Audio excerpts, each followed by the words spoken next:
5 निर्माणाधीन हैं और 4 इंटरनेशनल एयरपोर्ट इसमें से संचालित हैं और 5वां इस वर्ष के अंत तक हम लोग तैयार करेंगे, जो जेवर देश का सबसे बड़ा एयरपोर्ट होगा।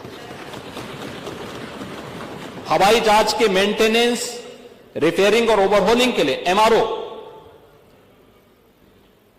इसके निर्माण की कार्रवाई भी हम लोग जेवर के पास करने जा रहे हैं। इंफ्रास्ट्रक्चर में यह सुधार न केवल हमारी लॉजिस्टिक की लागत को कम करता है, बल्कि निवेश और रोजगार के नए अवसर भी उत्तर प्रदेश के लिए प्रदान करता है।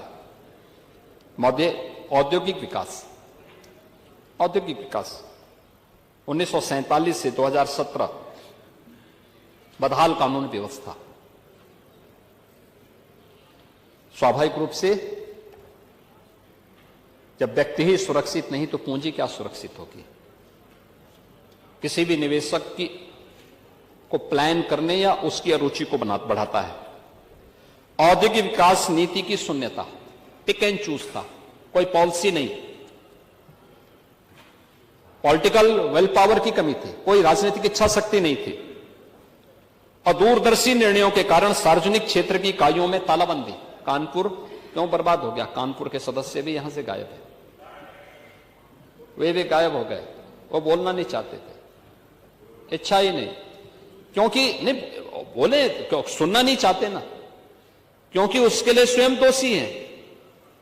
हफ्ता वसूली, गैंग के सदस्य के रूप में काम करते रहे होंगे, लेकिन ये सब कानपुर को तबाह करने वाले लोग हैं। पारंपरिक हस्तशिल्प और उद्योग के लिए कोई प्रोत्साहन नहीं।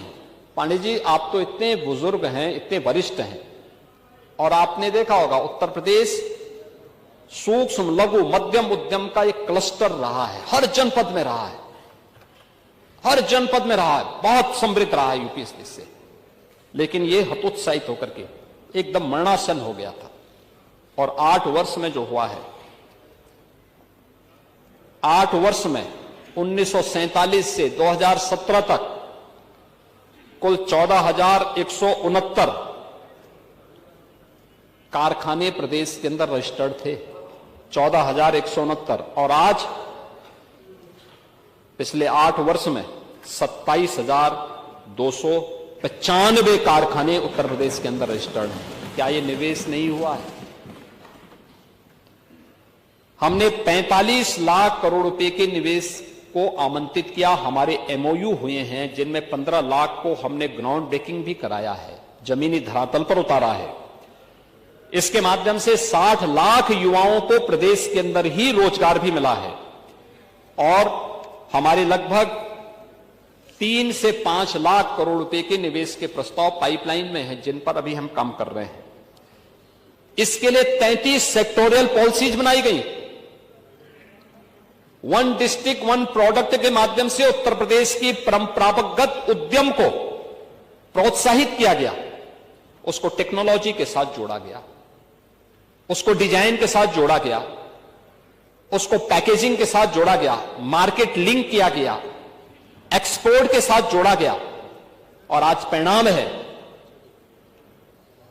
कि GI टेक के आधार पर अगर उत्तर प्रदेश को देखेंगे, देश में नंबर 1 पर 77 ऐसे प्रोडक्ट हैं यूपी के अंदर जो यूपी के परंपरागत उद्यम में आते हैं और जिन्हें GI टेक मिला है भारत सरकार का। और इसको GI टेक के माध्यम से इसने आज देश के और वैश्विक स्तर पर ये अपनी एक नई पहचान बना रही है। आदरणीय प्रधानमंत्री जी दुनिया के अंदर किसी देश में जाते हैं, उस देश के राष्ट्राध्यक्ष को देश के अंदर की ही बनी हुई और खासतौर पर उत्तर प्रदेश के परंपरागत उद्यम, जिसमें हमारे हस्तशिल्पी, हमारे कारीगर का श्रम लगा है, उसका पसीना बहा है, उसको सम्मान देने का काम करते हैं। और इसीलिए प्रधानमंत्री जी ने कोविड कालखंड में भी कहा, और अभी वाराणसी जब प्रधानमंत्री जी आए थे तब भी प्रधानमंत्री जी ने देशवासियों का आह्वान किया था, वोकल फॉर लोकल। यह हस्तशिल्पी, यहां का पैसा यहीं के हस्तशिल्पियों को प्राप्त हो, यहीं के कारीगरों को प्राप्त हो, समृद्धि के लिए आवश्यक है हम स्वदेशी को अपनाएं।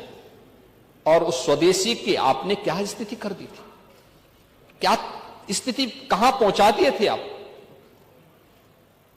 हतोत्साहित थे वे सभी लोग, प्लान कर रहे थे, भूखमरी के कगार पर थे।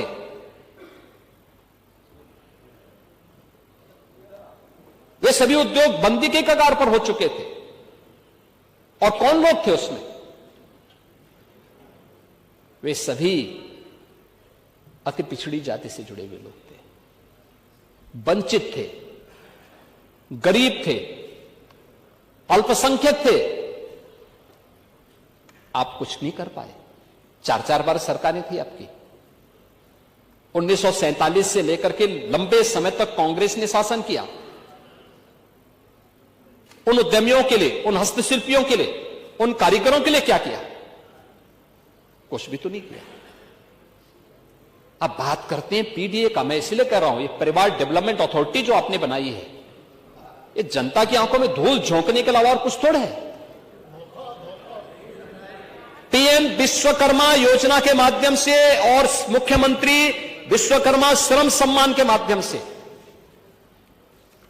पिछले 8 वर्ष में गांव का मोची हो, गांव का धोबी हो, गांव का नाव हो, गांव का कारपेंटर हो, गांव का राजमिस्त्री हो, गांव का कुम्हार हो, गांव का कोई भी व्यक्ति हो, उसके एक निश्चित ट्रेनिंग, टूल किट, बैंक से लिंक करना और उसको फिर से स्वावलंबन के पथ पर अग्रसर करने का काम एक डबल इंजन की सरकार ने किया है और इस पर लगातार कार्य कर रही है। हमने बांटा तो नहीं।